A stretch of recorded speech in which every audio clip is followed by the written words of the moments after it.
Manoj sir, मेरा नाम प्रीतम हुआ, बोलो जिंदगी से हूँ।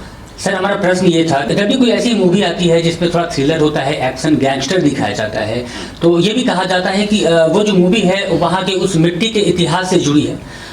वर्तमान के दौर में ऐसे मूवी आने पर उस मिट्टी को, उस प्रदेश को एक फर्क पड़ता है, उनकी छवि पे वर्तमान में फर्क पड़ता है, क्या आप ऐसा मानते हैं? देखिए, छवि मैं अपनी ज़मीन की क्यों बिगाड़ूंगा? मैं एक कहानी कह रहा हूँ, और वो कहानी उत्तर प्रदेश में भी हो सकती है, वो कहानी मध्य प्रदेश में भी हम डाल सकते थे, हम कहीं भी डाल सकते थे, या ये चुनाव हमारा था।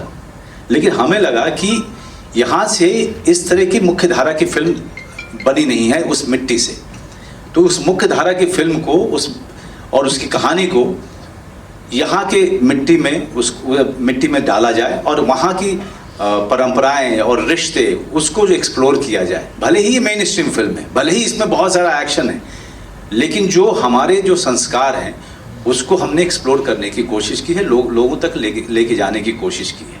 फिल्म अच्छी है, फिल्म बहुत कमाल करेगी, तो वो जो रिश्ता है, वो जो सारे संबंध जो आप दर्शक देखेगा, मुंबई का, तमिलनाडु का या बाहर के जो दर्शक देखेंगे, उन तक ये भी तो पहुंचेगा कि यहाँ पे रिश्ते कैसे होते हैं, यहाँ पे सौतेली माँ और सौतेले बेटे के बीच में किस तरह का जो है सम्मान भी होता है, प्रेम भी होता है, एक विश्वास भी होता है, वो भी तो देखेंगे। वो भी देखेंगे कि दो सौतेले भाई सगे भाई के जैसे होते हैं या उससे बढ़ के होते हैं, ये भी तो देखेंगे। ये भी तो हमारी मिट्टी की बात है।